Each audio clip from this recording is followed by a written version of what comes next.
मुख्यधारा के इतिहास के अनुसार यह वस्तु महज एक मिथक है, लेकिन फिलहाल मैं रावण के असली खोए हुए लिंगम को खोजने के लिए भौतिक साक्ष्य जुटा रहा हूँ।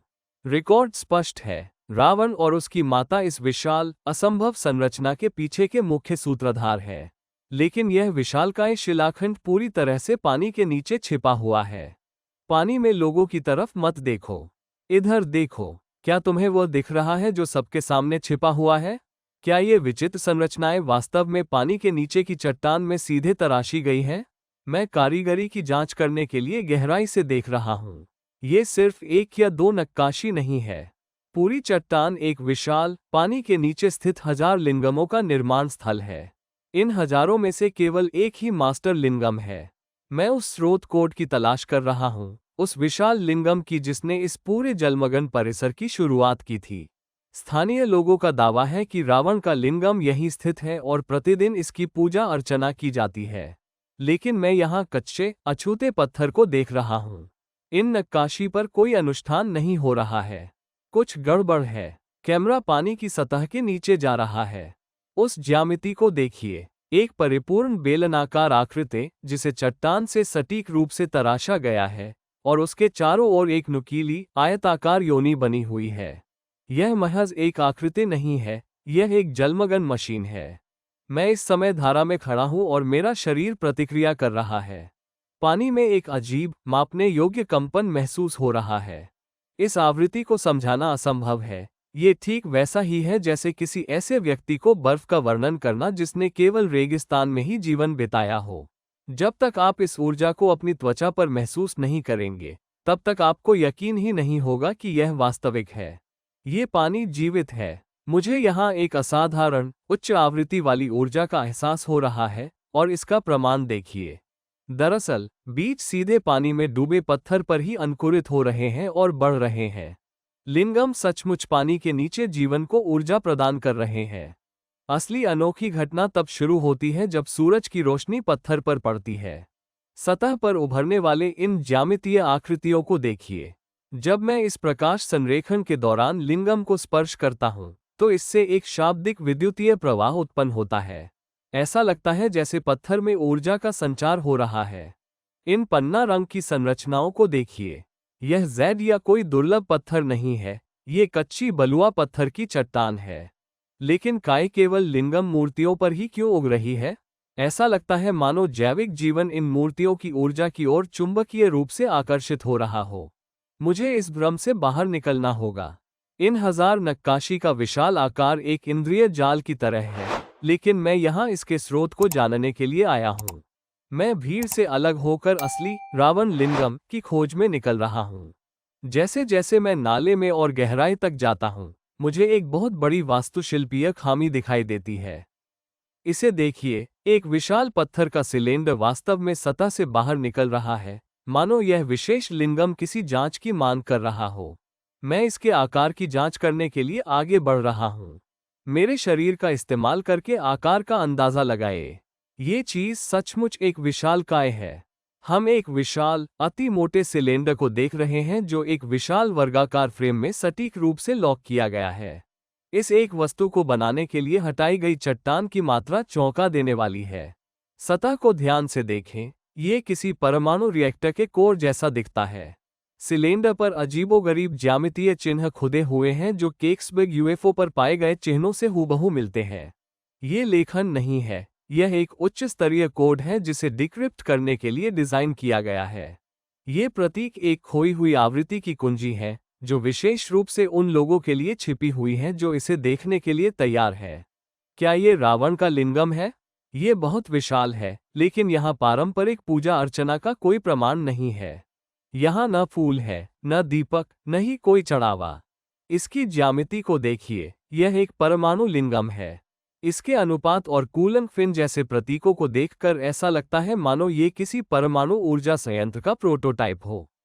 एक आधुनिक परमाणु ऊर्जा संयंत्र के बारे में सोचें।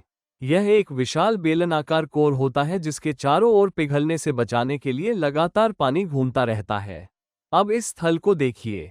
यहाँ एक विशाल पत्थर का सिलेंडर है और इसके चारों ओर लगातार पानी बह रहा है। क्या ये कोई धार्मिक स्थल है या हम किसी प्राचीन ऊर्जा प्रणाली को देख रहे हैं? प्रवाह की गतिशीलता का अवलोकन करें।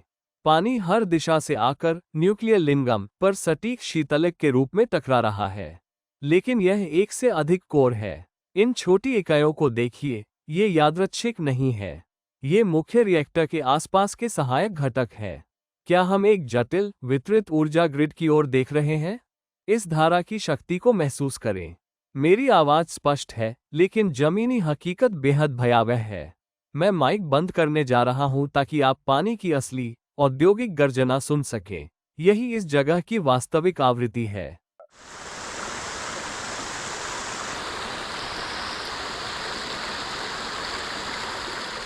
इतनी तेज आवाज में मानवीय भाषण लगभग असंभव है। इसका आकार तो देखो, ये न्यूक्लियर लिंगम एक विशालकाय संरचना है। इस सिलेंडर के विशाल आकार के सामने मैं बौना सा लगता हूँ। लेकिन देखो, जब मैं सतह से टकराऊंगा तो क्या होगा? सुनो, ये साधारण पत्थर की आवाज नहीं है। ये धातु की गूंजती हुई प्रतिध्वनि है। यह विशालकाय संरचना किसी खोखले मशीन के पुर्जे की तरह कंपन कर रही है। मैं सीधे परमाणु प्रतीकों के ऊपर बिजली प्रवाहित कर रहा हूँ। 1000 साल पुराने ऊर्जा स्रोत के साथ संपर्क स्थापित करने में एक अजीब, निर्विवाद रोमांच है। अधिकांश लोग कभी भी उच्च ऊर्जा वाले एकाश्म पर कच्चे नदी के पानी के छिड़काव से उत्पन्न होने वाली भौतिक प्रतिध्वनि का अनुभव नहीं कर पाएंगे। यह महज एक रस्म नहीं है, यह एक लुप्त तकनीक के साथ सीधा संपर्क है। इस बेलनाकार संरचना के चारों ओर एक गहरा, बारीकी से तराशा हुआ गड्ढा है, योनि। मैं अब कैमरे को पानी के भीतर ले जा रहा हूँ। हम इस आवास के अंदरूनी हिस्से में एक ड्रोन की तरह शीतलन खाई के अंदर उड़ान भरेंगे। देखें कि पानी के प्रवाह को नियंत्रित करने के लिए दीवारों को कितनी खूबसूरती से तराशा गया है। मुझे अभी अभी एक बड़ी विसंगति नजर आई है। यहाँ एक विशिष्ट, गुप्त ध्रुवीकरण मौजूद है जिसके बारे में किसी को पता नहीं है। हम सकारात्मक और नकारात्मक संरचनाओं के एक क्षेत्र को देख रहे हैं, एक शाब्दिक पत्थर का मदरबोर्ड। मैं इन नकारात्मक लिंगमों की पूरी व्याख्या सार्वजनिक वीडियो में नहीं दिखा सकता। मैंने पूरी, बिना सेंसर की हुई जांच रिपोर्ट को हमारी डीप डाइव कम्युनिटी में अपलोड कर दिया है। इस प्राचीन रहस्य के पीछे की सच्चाई जानने के लिए नीचे दिए गए ज्वाइन बटन पर क्लिक करें। लेकिन इन सभी सबूतों के बावजूद अंतिम रहस्य अभी भी बना हुआ है।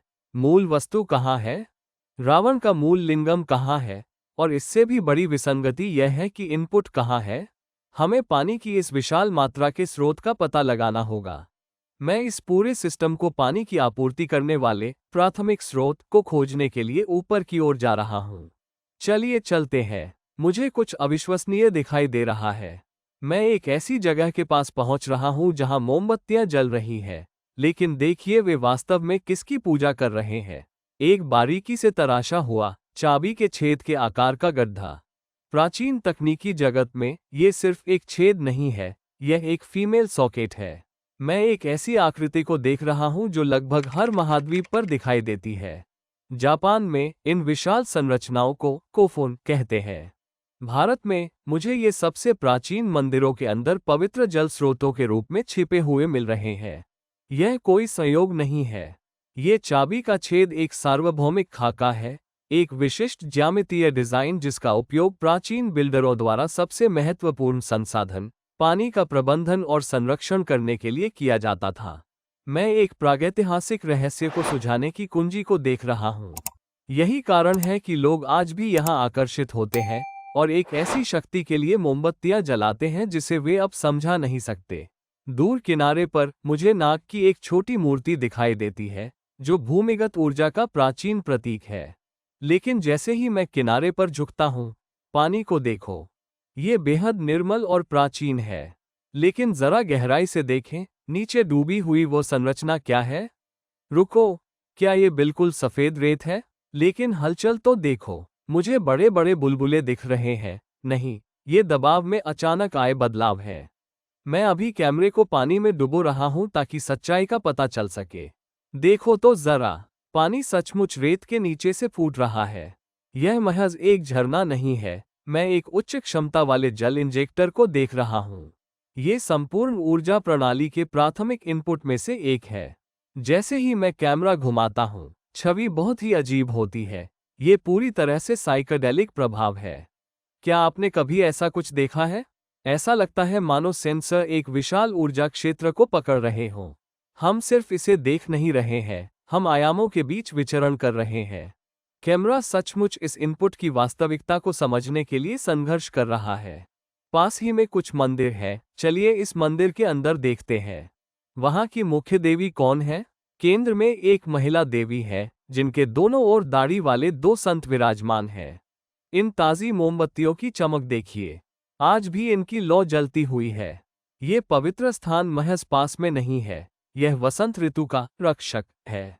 स्थानीय लोग इस जलस्रोत और जलविद्युत लिंगमों का निर्माण करने वाले प्राचीन निर्माताओं की पूजा करते हैं। लेकिन ये सारा पानी आखिर जा कहाँ रहा है? मैं परिस्थितियों के अनुसार चलूंगा और देखूंगा कि वे मुझे कहाँ ले जाती हैं। इसे देखिए, झरने का पानी सीधे जंगल से होकर गुजरता है और इस विशाल नाले में मिल जाता है। इस पर्वत पर इस तरह के दर्जनों छिपे हुए झरने अवश्य होंगे, जो सभी मिलकर इस एक शक्तिशाली धारा में मिल जाते हैं। हम सचमुच एक नदी का जन्म देख रहे हैं। रुकिए, क्या आपको वह दिख रहा है? ठीक वहीं, सतह के नीचे। यह क्या है? ये बहुत विशाल है। मैं नदी के तल में सीधे तराशी गई एक विशाल संरचना को देख रहा हूँ। क्या यह वही है? क्या यह वही पौराणिक रावण लिंगम है? हमने अब तक जो कुछ भी देखा है, उसकी तुलना में इसका पैमाना बिल्कुल चौंका देने वाला है। लेकिन रुकिए, यहाँ देखिए। चट्टानों पर अभी भी जलती हुई मोमबत्तियां और अगरबत्तियां धुआं छोड़ रही हैं। इसका मतलब है कि लोग इस समय इस विशेष स्थान की पूजा करने के लिए पानी में पैदल यात्रा कर रहे हैं। ये रावण का लिंगम ही होना चाहिए। इसका आकार तो देखिए, ये कितना विशाल है। ये तो उस न्यूक्लियर लिंगम से भी बड़ा है जिसे हमने पहले देखा था। यह इस नदी का राजा है। मैं अब और इंतजार नहीं कर सकता, मुझे करीब से देखना ही होगा। मैं अभी अपने जूते उतार रहा हूँ और अपनी पैंट ऊपर कर रहा हूँ। पानी तेज बह रहा है, शोरगुल मचा रहा है और ये चट्टानें बेहद फिसलन भरी है। अगर मैं यहाँ फिसल गया तो चोट लगेगी, लेकिन मुझे रावण लिंगम की पुकार सुनाई दे रही है। मुझे कोई नहीं रोक सकता। मैं इतिहास के इस टुकड़े को छूने जा रहा हूँ। मैं आखिरकार इसके बिल्कुल बगल में खड़ा हूँ और मैं दंग रह गया हूँ। ये किनारे से जितना दिख रहा था, उससे कहीं ज्यादा बड़ा है। मैं एक 10 फुट गुना 10 फुट के वर्ग को देख रहा हूँ। यह एक छोटे कमरे के आकार का है, जो पूरी तरह से पानी के नीचे ठोस चट्टान को काटकर बनाया गया है। लेकिन अब असली सवाल ये है, जब मैं केंद्र की ओर देखता हूँ, तो क्या वहाँ कोई लिंगम है? क्या सिलेंडर वास्तव में वहाँ मौजूद है? मैं लेंस को पानी के नीचे डुबो रहा हूँ। इसे देखो। हाँ, ये रहा। यह एक विशाल वर्ग है, लेकिन इसका डिजाइन मैंने पहले कभी नहीं देखा। यह एक सामान्य सिलेंडर नहीं है। ये किसी ब्रह्मांडीय अंडे जैसा दिखता है। ये चिकना, घुमावदार है और इसकी आकृति को शब्दों में बयान नहीं किया जा सकता। यह महज एक नक्काशी नहीं है, यह एक विशिष्ट, विचित्र डिजाइन है जो लगभग अलौकिक प्रतीत होता है। सबसे नीचे देखिए, आपको एक स्पष्ट 8 पक्षीय आधार दिखाई देगा। हम पत्थर पर उकेरे गए एक मूल योजनापत्र को देख रहे हैं। मैं पत्थर को छूता हूं और वह कंपन करता है। नीचे से निकलते हुए बुलबुलों को देखो। मैंने ऐसा पहले कभी नहीं देखा। ये दिव्य लिंगम सजीव है। जैसे ही मैं इस लिंगम को स्पर्श करता हूँ, मेरी निगाहें सीधे आकाश की ओर उठ जाती हैं। ऐसा प्रतीत होता है मानो ब्रह्मांडीय तरंगें ठीक इसी स्थान पर टकरा रही हों, जिससे जल और पृथ्वी में ऊर्जा का संचार हो रहा हो। इतने सारे लिंगम क्यों हैं? क्योंकि रावण को उसकी माता ने प्रतिदिन 108 लिंगम तराशना सिखाया था। यह उनका दैनिक अभ्यास था। मैं जिस स्थान पर खड़ा हूँ, वो संभवतः मुख्य रावण लिंगम है। ये छोटी छोटी नक्काशी से ढका हुआ है, मानो इसमें उनके द्वारा बनाई गई प्रत्येक कृति की ऊर्जा समाहित हो। सदियों से जमी काई ने यहाँ की सारी बारीकियां ढक दी है। मैं इसे हटा रहा हूँ ताकि हम आखिरकार देख सकें कि इसके नीचे क्या है। इसे देखिए, जैसे जैसे हरा रंग उतरता जा रहा है, रावण लिंगम का असली रूप उभरने लगा है। इसके नीचे और क्या छिपा है? इसे देखिए, पानी निकालने के लिए एक बिल्कुल सटीक नक्काशीदार टोंटी। ये खूबसूरत तो है, लेकिन इसका कोई मतलब नहीं है। पानी के अंदर स्थित लिंगम को नाली की क्या जरूरत है? ये तो पहले से ही पानी में डूबा हुआ है। चारों तरफ पानी ही पानी है। उस संरचना के लिए जल निकासी प्रणाली बनाने की मेहनत क्यों की जाए जो हमेशा पानी के नीचे रहती है?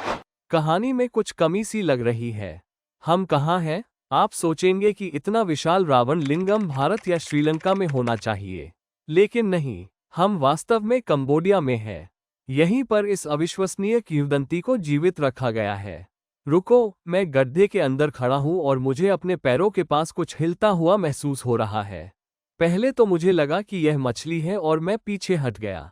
लेकिन जरा ध्यान से देखो, ये मछली नहीं है, ये पत्थर है। क्या पानी के नीचे कहीं और भी लिंगम छिपे हुए हैं? ये पूरी जमीन इनसे ढकी हुई है। मैंने अपने सदस्यों के लिए एक विशेष वीडियो में इन छिपे हुए लिंगमों की पूरी और गहन खोज को फिल्माया है। अगर आप वो फुटेज देखना चाहते हैं जो इस वीडियो के लिए बहुत ही भयावह है, तो नीचे दिए गए ज्वाइन बटन पर क्लिक करें। इस रहस्य के बाकी हिस्सों को देखना न भूलें। आपने रावण लिंगम और यहाँ छिपी हजारों नक्काशी देखी है, लेकिन ये तो यात्रा की सिर्फ शुरुआत है। मैं प्रवीण मोहन हूँ। अभी सब्सक्राइब करें, क्योंकि यहाँ से कुछ मील नीचे नदी में मुझे जो मिला है वो सब कुछ बदल देगा। जल्द ही आपसे बात होगी।